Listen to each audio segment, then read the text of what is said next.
안녕하세요. 오늘은 헤르만 바빙크의 성령 세례론 또는 성령론에 대해서 함께 공부해 보도록 하겠습니다. 헤르만 바빙크는 성령론에 대해서 가장 중요한 말이 성령 받음이 종종 마음의 깊은 감동과 강한 신체적 요동을 수반한다. Deep emotion, strong physical trembling을 수반한다. 이렇게 이야기해요. 이는 때때로 특별한 은사들을 나누어 주는 데서 나타나는데 이 은사들은 오순절과 그 이후에 신자들에게 주어졌던 것으로 특히 방언과 신유의 은사가 여기에 속한다. 이렇게 했어요.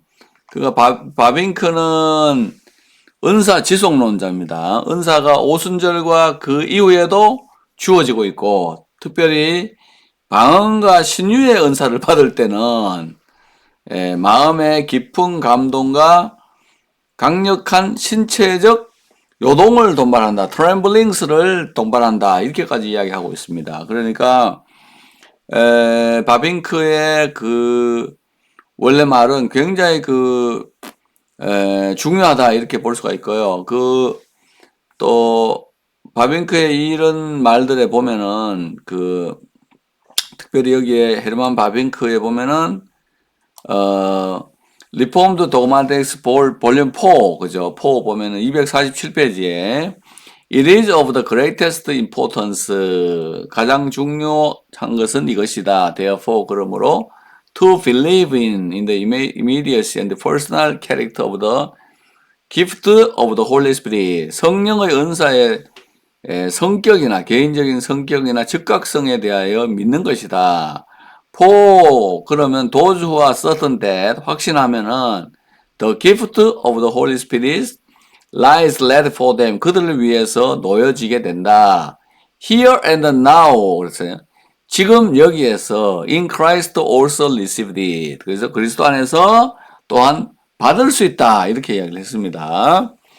바빙크는 이 은사 지속론자다. 그렇게 말씀을 드렸죠. 성령의 은사의 성격에 대해, 개별적인 성격이나 즉각성에 대해서 믿는 것이 가장 중요한데, 만약에 어떤 사람이 그걸 믿으면은 성령의 은사는 그들을 위하여 놓여지게 되고, 지금 여기에서 그리스도 안에서 받을 수 있다까지 이야기를 했습니다. 그러니까 굉장히 강력한 성령의 지속론에 대한 이야기입니다. 그러니까 하나님께서 지금 여기서 믿는다고 자신을 위해서 마련되어 있다고 확신하는 사람은 성령 은사를 받기 때문이다. 바빙크는 성령의 역사가 오순절에 다 종결된 것이 아니라 지금 여기서도 역사하고 부여할 수 있음을 밝혔다. 바빙크도 칼빈과 같이 은사의 즉각성과 현장성을 강조하면서 성부 하나님은 구하는 자에게 성령을 준다고 했다. 171편이죠. 헤르만 바빙크의 개혁교약 4권입니다. 4권 247페이지에 이런 이야기가 있습니다. 그런 성령의 은사가 지금 여기서 하나님께 구하는 자에게 주신다. 이렇게까지 이야기를 했습니다. 그러니까 하나님이 오순절에 주신 그 성령을 주신다 이렇게 볼 수 있겠죠. 바빙크는 계속하여 하나님은 오순절에 온 교회 위에 성령을 부으셨던 것처럼 믿는 자들에게 위로의 영, 양자의 영, 성화의 영을 주신다고 했습니다. 즉 하나님께서 구원의 소정 중 다양한 부분의 성령을 통하여 역사하심을 주장했어요.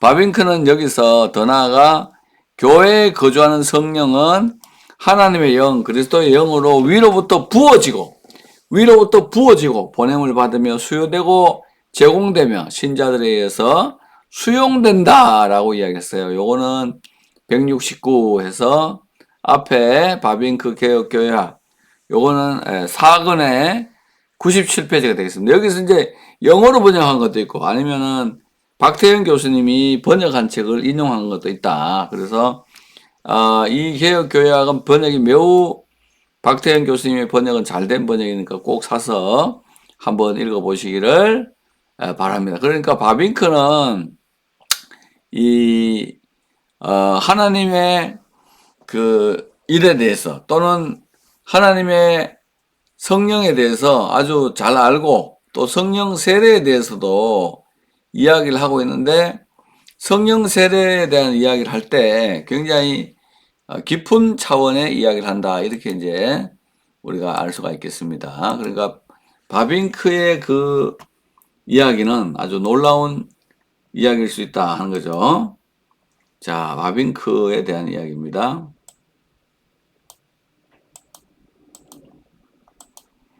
바빙크가 이제 이에 더해서 믿음은 단순히 기대하는 것이 아니라 구한 것을 받은 줄로 믿는 것까지도 가야 된다. 이렇게까지 이야기했고요.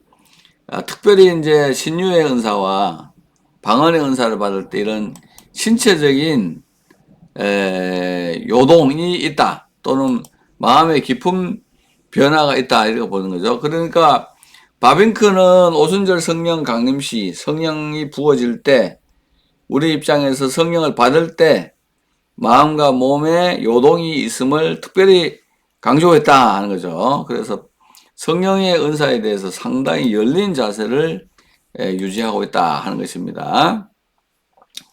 바빙크는 하나님의 큰 일을 저술할 때만 하더라도 오순절 성령 강림의 이 단회성을 이야기를 했는데요.